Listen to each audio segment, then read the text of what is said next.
سامعین محترم، ہماری آج کی نشست بھی گزشتہ سے پیوستہ ہے۔ اللہ کے نبی صلی اللہ علیہ وسلم کی سیرت کے حوالے سے اللہ کی توفیق کے ساتھ جس تسلسل کا آغاز کیا تھا وہ فتح مکہ سن 8 ہجری تک جا پہنچا ہے۔ آپ علیہ السلام کا مکہ کی طرف پیش قدمی کرنا، مکہ میں داخل ہونا، داخلے سے پہلے امان کا اعلان کر دینا، اور پھر داخلے کے بعد اور فتح ہو جانے کے بعد آپ علیہ السلام کا تمام کے تمام مجرموں کو معاف کر دینا، یہ اللہ رب العزت کی طرف سے انتہائی بڑی فتح تھی۔ اس کے اندر کئی ایک نکات ہیں جو وقت کی قلت کی وجہ سے ہم گزشتہ گفتگو میں مکمل نہیں کر پائے۔ ان میں سب سے پہلی بات، اس فتح مکہ کی طرف پیش قدمی کرنا، پھر فتح کے ساتھ داخل ہونا، اس کے پیچھے ڈھیر ساری محنت تھی آپ علیہ السلام کی، پھر اللہ کے نبی صلی اللہ علیہ وسلم کا صبر اور استقامت، پھر اللہ رب العزت کی سنت اور طریقہ کہ اللہ تعالیٰ ہمیشہ انسان کو آزماتا ہے نشیب و فراز کے ساتھ، تو جب اس سے وہ نکل جاتا ہے ایک انسان تو اللہ تعالیٰ اس کے لیے سہولتیں اور آسانیاں پیدا کر دیتے ہیں۔ یعنی 13 سال مکے کے اور 8 سال یہ ساری نبوت والی زندگی اللہ کے نبی صلی اللہ علیہ وسلم کی انتہائی کٹھن مراحل سے گزری۔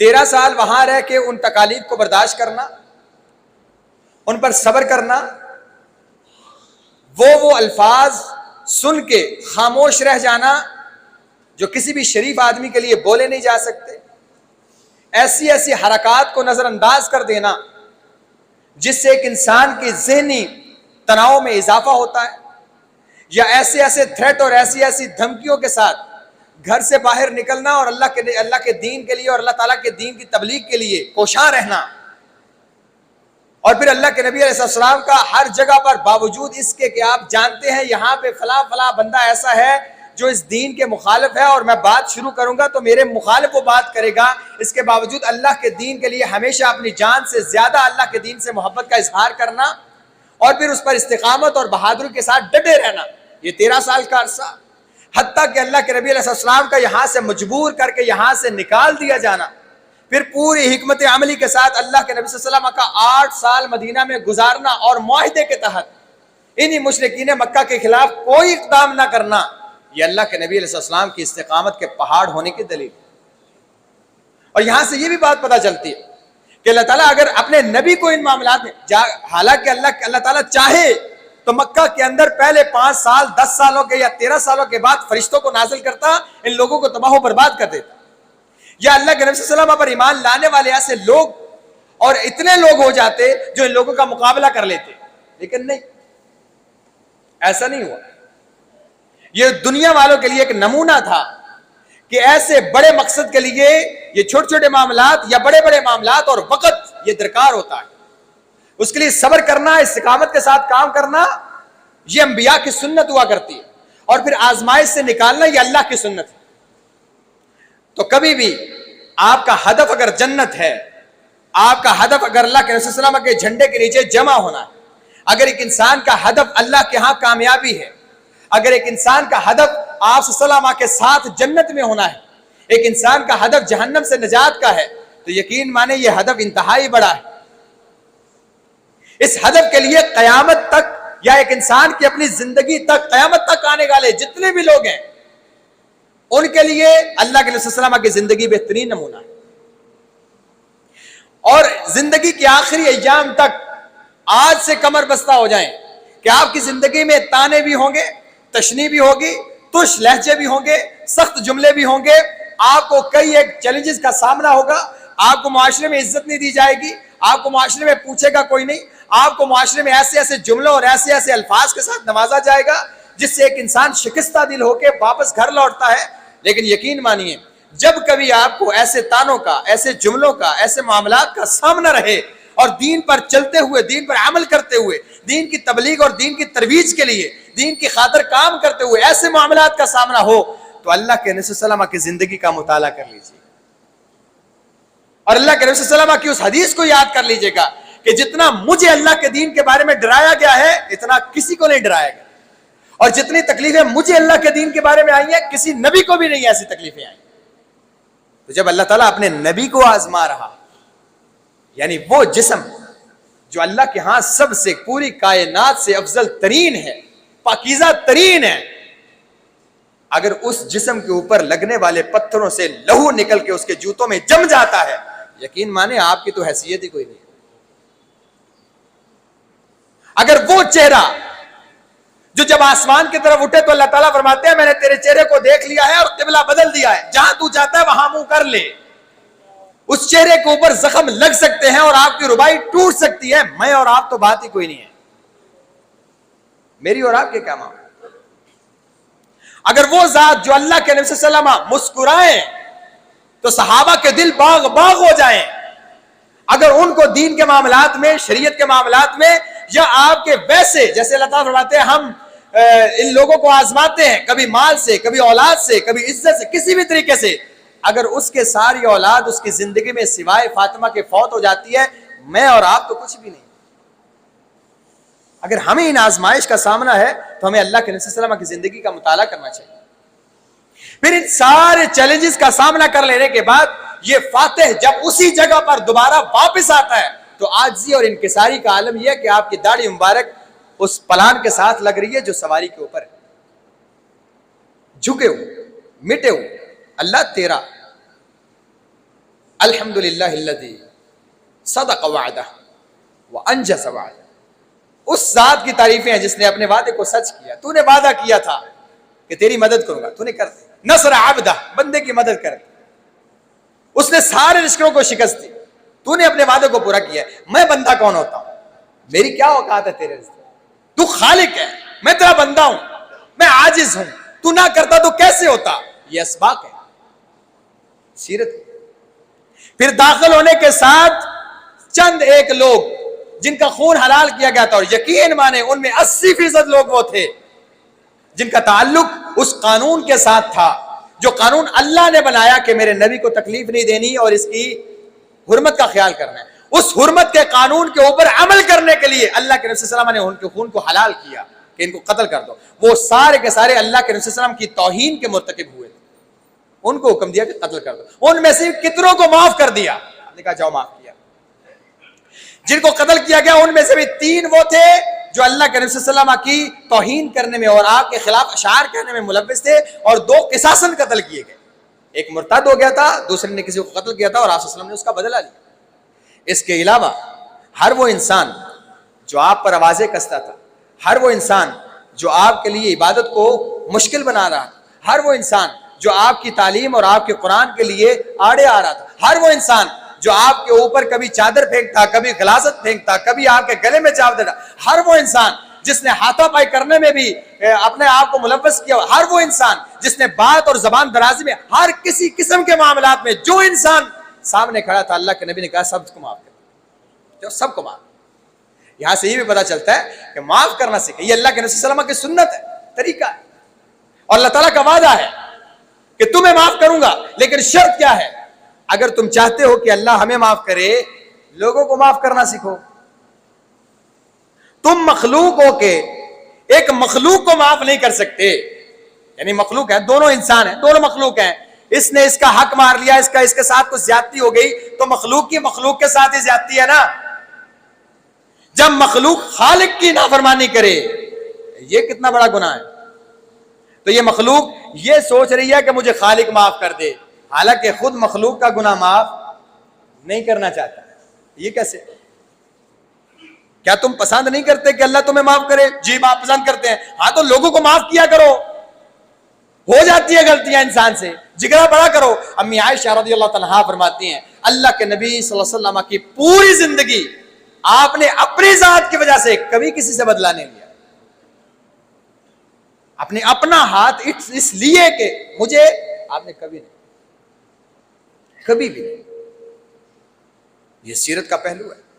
اور دیکھیں پچھلی اتنی زندگی اور اتنے معاملات, حتیٰ کہ گھر میں گھس کر اور آپ کو شہید کرنے تک کے معاملات سارے کیے, کھجما چانے, اس کے نتائج بھی نکلے مثبت. بہرحال یہ ایک سبق تھا اس معاملے میں, فتح مکہ کے معاملات میں سے.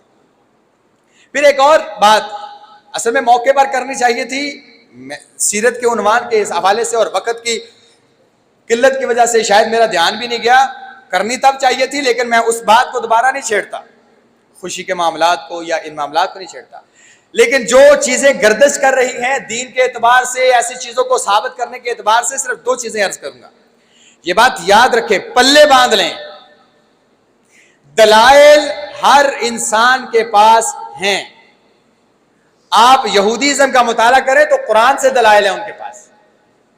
آپ کرسچینٹی کا مطالعہ کریں تو قرآن سے دلائل ہیں ان کے پاس. اگر آپ مرزائیت کا مطالعہ کریں تو قرآن سے ثابت کریں گے. وہ بات دلیل ہونے کی نہیں ہے, دلیل ہے کہ نہیں ہے. بات صرف نہیں کہ آپ کے سامنے کوئی مدعا رکھے, کوئی مسئلہ رکھے, کوئی دعویٰ رکھے اور اس کی آواز کم کر دیں. مجھے خود سمجھ نہیں آ رہی تو احباب کو کیسے سمجھ آ رہی ہوگی. آپ کے سامنے کوئی مدعا رکھ دے یا کوئی معاملہ اور کہے دیکھیں نا قرآن میں یہ آیا ہے, اس سے یہ ثابت ہوتا ہے. یہ بات یاد رکھیں, دلیل قرآن ہو یا حدیث ہو, دلیل تب دلیل ہوگی جب وہ دلیل صحابہ نے دلیل لی ہوگی.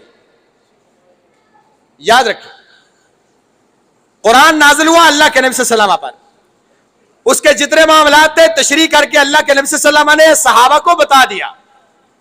اب صحابہ نے اس سے کیا سمجھا, کیسے عمل کیا, یہ دلیل ہے. یہ کہنا کہ اس سے یہ پتا چلتا ہے, حضرت صاحب آپ کو جو پتا چلا ہے وہ دلیل نہیں ہے. دلیل وہ ہے جو صحابہ کو پتا چلا. اگر دلیل وہ صحابہ جیسی آپ بھی سمجھ رہے ہیں تو من معن, ٹھیک ہے, اسی طرح. لیکن آپ کا فہم اور ہے, صحابہ کا فہم اور ہے, انہوں نے کچھ اور کیا, آپ کچھ اور کرتے ہیں, یقین مانے یہ دلیل آپ کے گلے کی ہڈی بن جائے گی. اور قیامت کے دن آپ سے یہی سب آپ پوچھیں گے, ہم نے تو یہ نہیں سمجھا تھا, تم نے کیسے سمجھا. کوئی بھی معاملہ ہو, یہ میلاد کا معاملہ, کوئی بھی معاملہ ہو, آپ کو کوئی دلیل دے تو آپ کہیں کیا یہ دلیل قرآن سے یا حدیث سے اللہ کے نبی نے صحابہ کے سامنے رکھی اور صحابہ نے اس پر عمل کیا, وہ کس طرح تھا, ہمیں وہ بتائیں. ہم اس طرح کرنا چاہتے ہیں. ایک بات. دوسری بات, بدعت اور سنت. اگر آپ اس چیز کو سمجھ لیں گے, بدعت کی تعریف کو سمجھ لیں گے, تو آپ کے کئی مسائل حل ہو جائیں گے. کیونکہ اکثر و بیشتر سوشل میڈیا پر کئی ایک چیزوں کو ویسے ہی علماء کے ذمہ لگا دیا جاتا ہے. تو اس لیے بدعت ہر وہ نئی چیز جو دین سمجھ کر کیا جائے, ثواب سمجھ کر کیا جائے, اور قرون اولیٰ میں یعنی صحابہ, تابعین اور تبع تابعین کے دور میں اس کی کوئی اصل موجود نہ ہو, وہ بدعت ہے. یہ یاد رکھیں, ہر وہ نئی چیز جسے دین کا حصہ بنایا گیا ہو, ثواب سمجھ کر کیا جائے, دین سمجھ کر کیا جائے, تب ہر نئی چیز نہیں. مسجد ہے, لائٹیں ہیں, پنکھے ہیں, ٹائلیں ہیں, جی یہ کیوں کرتے ہیں, بدعت ہے, یہ دلیل ہے. علماء اس کو دلیل کہتے ہیں.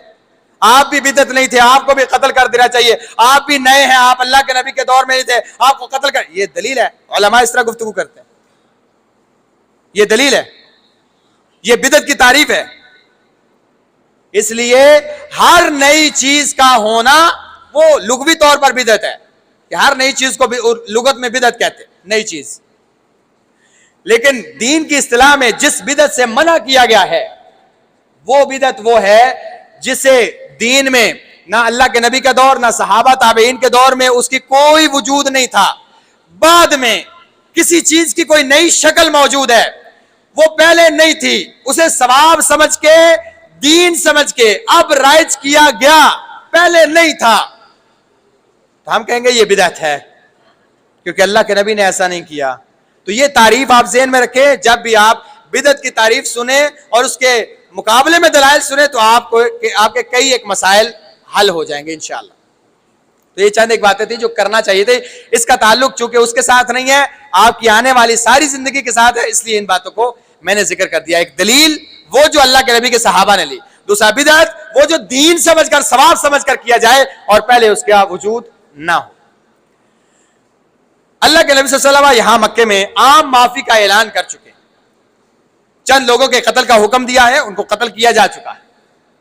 قصاصاً جو بنو بکر اور بنو خزاع کے ساتھ معاملات تھے, جن لوگوں نے اس میں حصہ لیا انہوں نے مٹ بھیڑ کر کے ان کو بھی قتل کیا گیا. یہ وقت کے تھوڑے سے حصے میں جو اللہ تعالیٰ نے آپ صلی اللہ علیہ وسلم کے لیے حلال کیا تھا کہ آپ حرم کے اندر یہ معاملہ کر سکتے ہیں, تھوڑے سے حصے میں یہ معاملہ مکمل ہوا. اس کے بعد اللہ کے نبی صلی اللہ علیہ وسلم نے صحابہ کو روک دیا کہ اب کوئی بندہ قتال نہ کرے.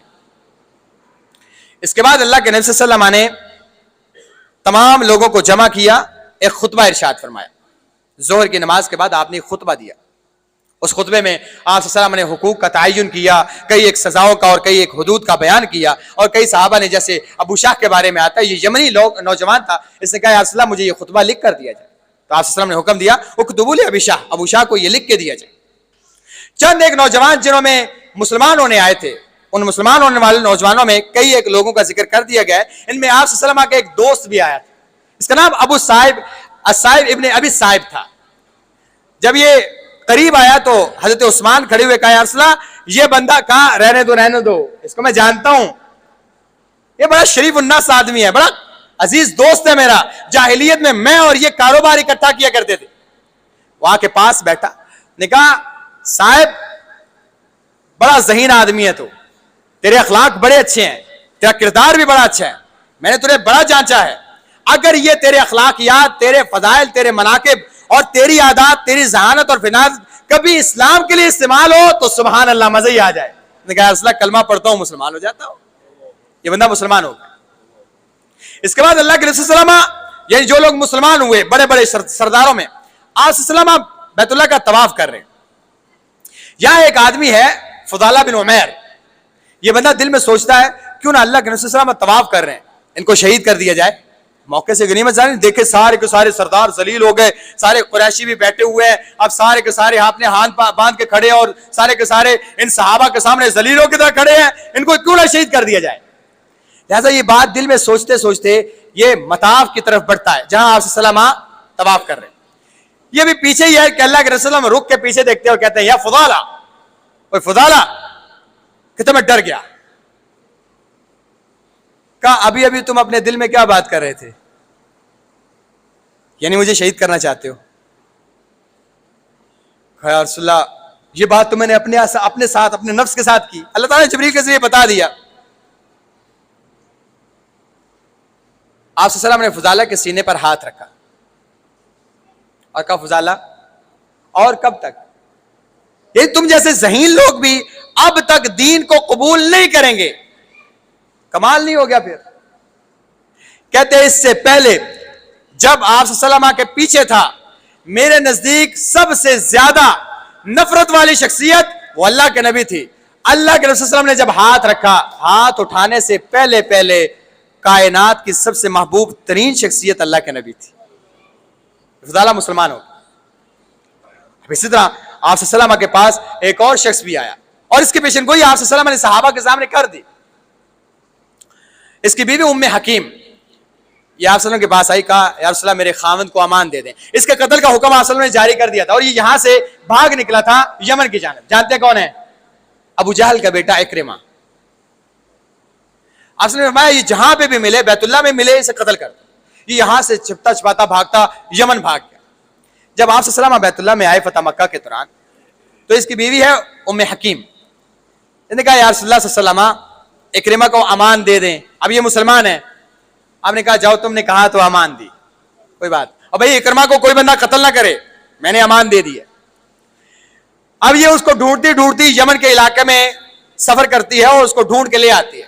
لیکن اس سے پہلے اکرمہ کے ساتھ عجیب سا واقعہ پیش آتا ہے, اور اکرمہ کے دل کا معاملہ پہلے سے بدل چکا ہے. وہ کیا ہے؟ کہتے ہیں میں کشتی میں سفر کرنے کے لیے سوار ہوا, تو تھوڑا سا بھونچال آیا, تو جو کشتی باندھ تھا اس نے کہا بھائی بات سنو, یہ کوئی بندہ بتوں کو نہ پکارے, اب خالصتاً اللہ کو پکارو.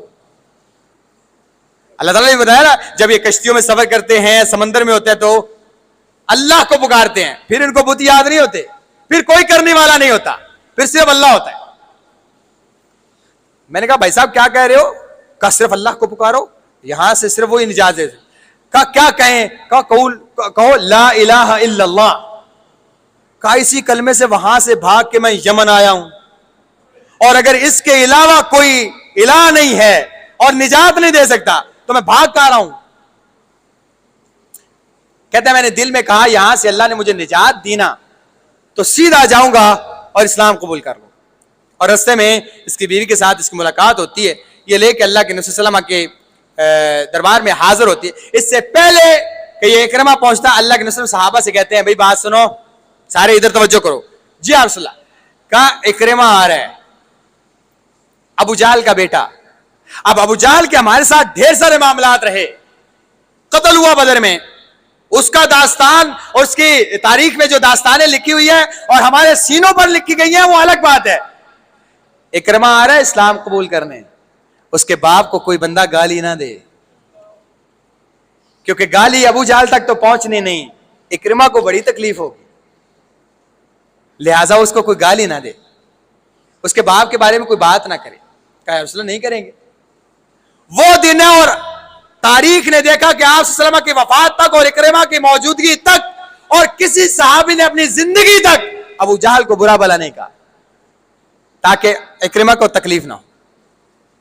یہ مزاج ہے. آپ صلی اللہ علیہ وسلم نے صحابہ کی تربیت اس طرح کی ہوئی تھی آپس میں یہ نہ ہو کہ کہیں آپ لوگ جذبات اور احساسات میں آ کے اور جوش میں آ کے ابو جہل کو نہیں, اکرمہ کو اس بات کی تکلیف ہو. کہا رسول اللہ نہیں کہتے. اکرمہ سامنے بیٹھا, کہا ہاں اکرمہ. اور صحابہ کہتے ہیں اللہ کے نبی صلی اللہ علیہ وسلم نے اکرمہ کا استقبال ایسے کیا, اتنا والہانہ انداز میں کیا کہ آپ اٹھے, آپ کے کندھوں سے چادر گر گئی, آپ نے چادر کا خیال نہیں کیا, جا کے اس کا استقبال کیا. یہ نہ محسوس ہو کہ میرا باپ کہاں, میں بھاگ کے کہاں, میرا خون حلال, اللہ کے نبی صلی اللہ علیہ وسلم مجھے دیکھیں گے بھی نہیں, مجھے پوچھیں گے بھی نہیں. اس کے ذہن میں یہ بات ہی نہ جائے. ایسی محبت, ایسی الفت, ایسا پیار. سامنے بٹھایا, کہا جی آپ مجھے کس بات کی دعوت دیتے ہیں؟ کہا میں دعوت دیتا ہوں کہ اللہ کے علاوہ کوئی الہ نہیں ہے, میں اللہ کا رسول ہوں, آپ نماز پڑھو. کہا آپ کی دعوت بہت اچھی ہے, میں آپ کی دعوت کو قبول کرتا ہوں, میں کلمہ پڑھتا ہوں, میں مسلمان ہو جاتا ہوں. اللہ کے رسول صلی اللہ علیہ وسلم نے یہ شہادت جب سنی نا, کہا اکرمہ کچھ بھی مانگو, جو کہتے ہو, جو چاہو مانگ لو, میں کرنے کے لیے تیار ہوں. یعنی بلینک چیک ہے, لکھو کیا چاہیے مانگو. اب اکرمہ کا انداز دیکھیں اور اس کا انتخاب دیکھیں. یہ اصل میں یہ لوگ جانتے ہیں کیوں ایسے تھے. اس میں بنیادی چیز یہ تھی کہ یہ دین کو سمجھ کے تب دین میں داخل ہوئے تھے. ہم دین میں داخل ہو کے پچھلے 50 سالوں کو ابھی تک دین کو سمجھ ہی نہیں پائے. نہ ہمیں لا الہ الا اللہ کا پتہ ہے, نہ اس کے تقاضوں کا پتہ ہے, نہ اس کی مٹھاس کا پتہ ہے, ہمیں پتہ ہی نہیں ہے. ہمیں 50 سال ہو گئے, یہ لوگ پچھلے 20-30 سالوں سے اسلام کے خلاف لڑنے والے دین کو سمجھ چکے تھے. اب جب کلمہ پڑھا نا تو ان کے نزدیک سب سے اعلیٰ ترین شخصیت وہ اللہ کے نبی کی. رسول اللہ مانگو, کب مانگو, کچھ بھی مانگو, کیا چاہیے.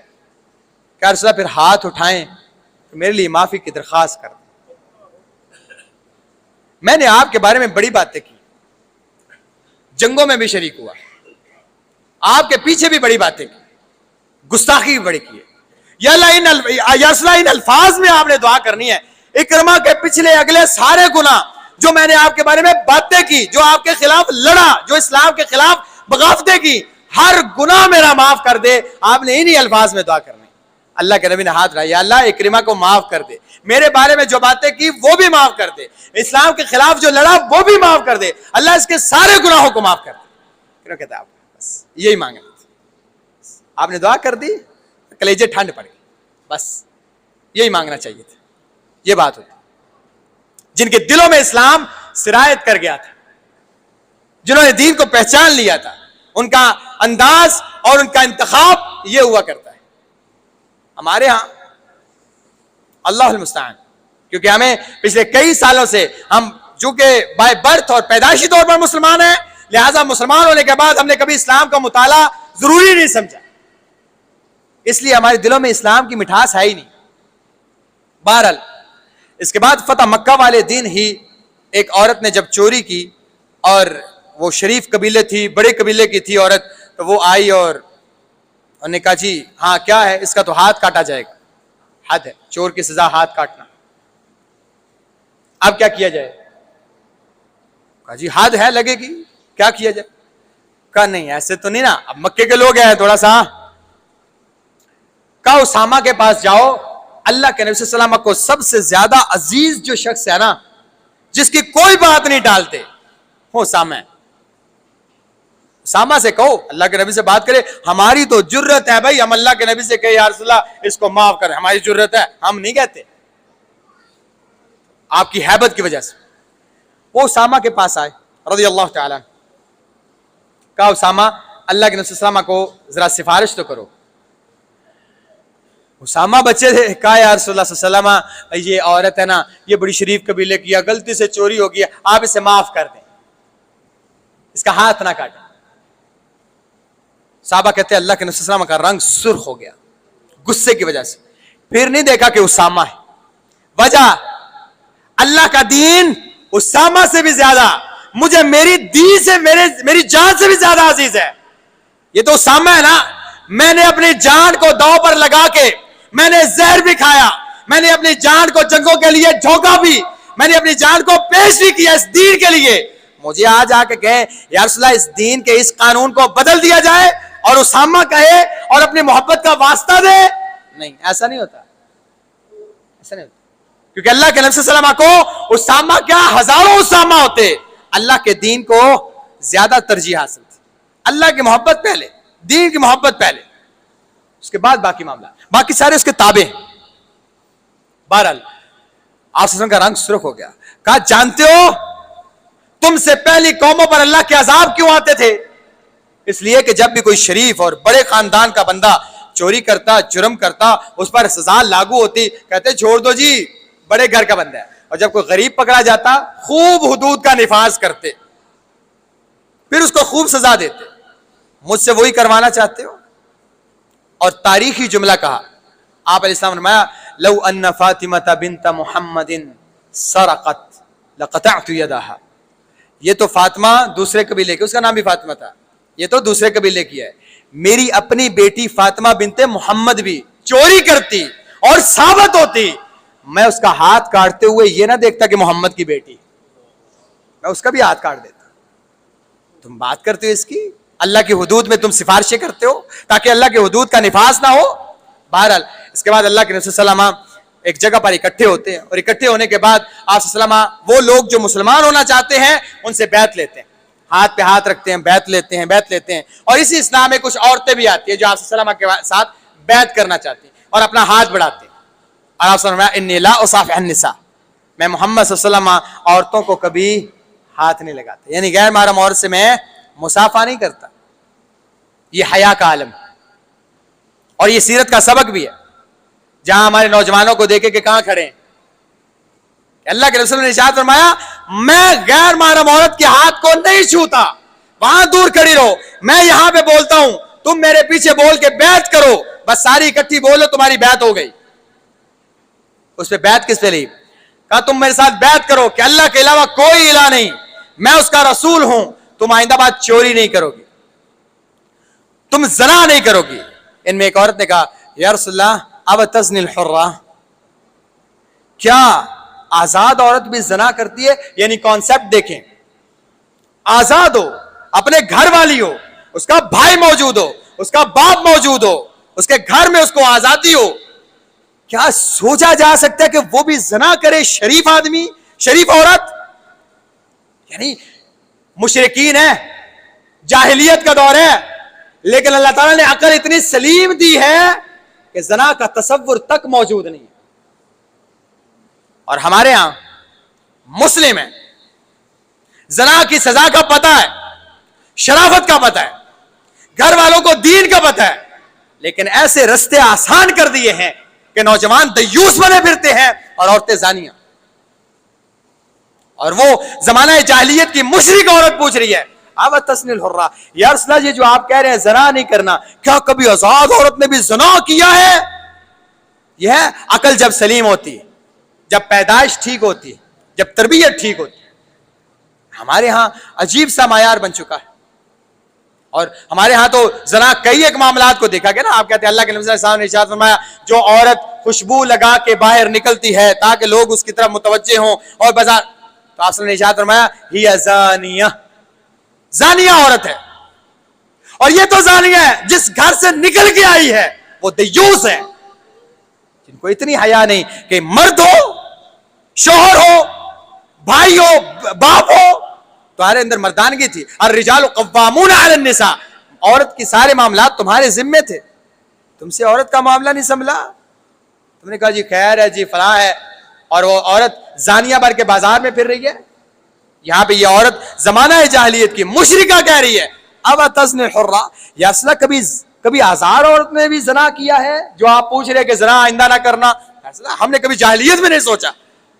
بہرحال اس کے بعد آپ صلی اللہ علیہ وسلم بیعت لیتے ہیں، اور بیعت لینے کے بعد باقی جو معاملات ہیں وہ کیسے ترتیب کے ساتھ رونما ہوتے ہیں انشاءاللہ اگلی نشست میں ذکر کریں گے۔ اقول قولی ھذا استغفر اللہ لی ولکم ولسائر المسلمین من کل ذنب فاستغفروہ انہ غفور رحیم۔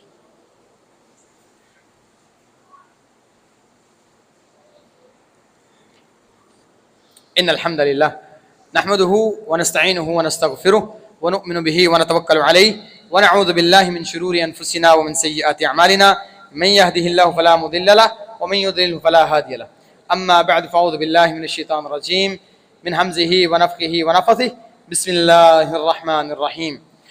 وذکر فإن الذکرى تنفع المؤمنین، سبحان ربک رب العزة عما یصفون وسلام علی المرسلین والحمد للہ رب العالمین۔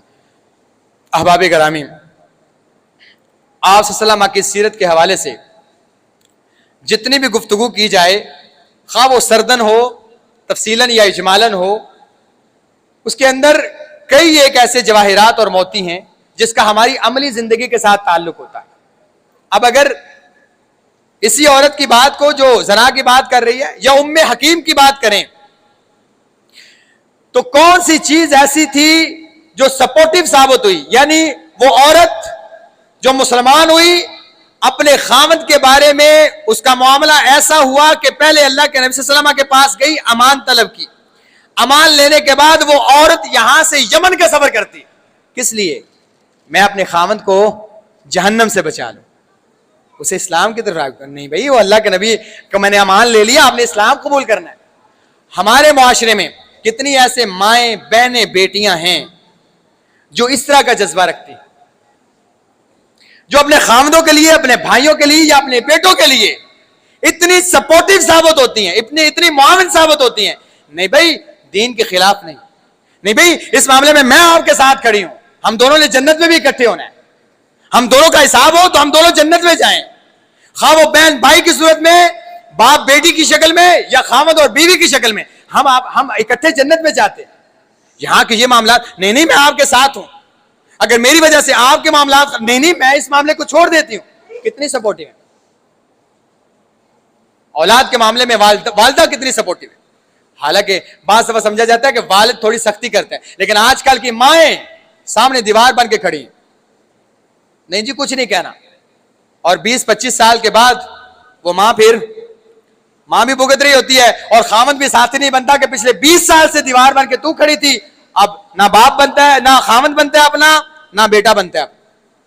تو اللہ کا واسطہ ہے، اپنے بچوں کے بارے میں، اپنے بھائیوں کے بارے میں، اپنے باپ کے بارے میں، اپنے خاوند کے بارے میں ایک عورت کا کردار مثالی ہونا چاہیے۔ جانے کہ آپ تو دین پر عمل کر رہی ہیں نا، اگر وہ کئی ایک معاملات میں دین سے دور ہے تو آپ اس کے ساتھ معاون بنیں، جیسے ام حکیم تھی، یمن کا سفر کر لیا اس بی بی نے، تاکہ میں اپنے خاوند کو دین اسلام کی طرف راغب کروں اور جا کے کہوں یہ لے اللہ کے نبی اس کو لے کے آئے ہوں، کلمہ پڑھائیں، اسے مسلمان کریں، تاکہ میں اور یہ دونوں جنت میں اکٹھے ہوں۔ یہ اصل محبت ہے۔ یہاں دنیاوی محبت کی خاطر اور چند لمحوں کی خاطر آپ دین سے عاری ہو کے اور دین کے باغی ہو کے سمجھتے ہیں کہ میں اس سے بڑی محبت کرتا ہوں، یہ محبت نہیں ہے، یہ بغاوت ہے، یہ بے وفائی ہے، اور سب سے بڑی بے وفائی یہ ہے ایک جنت میں ہو دوسرا جہنم میں ہو۔ اس سے بڑی کیا ہے؟ اس سے بڑی جدائی کیا ہے؟ اس سے بڑی حسد کیا ہے؟ تو وفا تو یہ ہے کہ دونوں جنت میں اکٹھے ہوں. تو اس کے لیے جہاں ایک مرد عورت کے لیے ہو وہاں پہ عورت کو مرد کا ساتھی بننا چاہیے. ایک بھائی نے دعا کے لیے کہا ہے میرے ماموں جان بہت بیمار ہیں, اللہ تعالیٰ ان کو صحت دے جی, اللہ تعالیٰ ہم سب کے گناہوں کو معاف فرما, ہم سب کے نیک اعمال قبول فرما, اللہ ہم سب کے والدین کو صحت والی سلامتی والی زندگی عطا فرما, جن کے والدین فوت ہو چکے ہیں جنت عطا فرما, اللہ ہمیں ہمارے والدین کے لیے صدقہ جاریہ بنا, اللہ زندگی اسلام والی موت کامل ایمان والی عطا فرما, اللہ زندگی اسلام والی موت کامل ایمان والی عطا فرما, اللہ زندگی اسلام والی موت کامل ایمان والی عطا فرما, اللہ ہم سب کے گناہوں کو معاف فرما, بیماروں کو شفائے کاملہ عاجلہ عطا فرما. ربنا تقبل منا انك انت السميع العليم وتب علينا انك انت التواب الرحيم, وصلى الله تعالى على خير خلق محمد وعلى اله وصحبه اجمعين برحمتك يا ارحم الراحمين, آمين.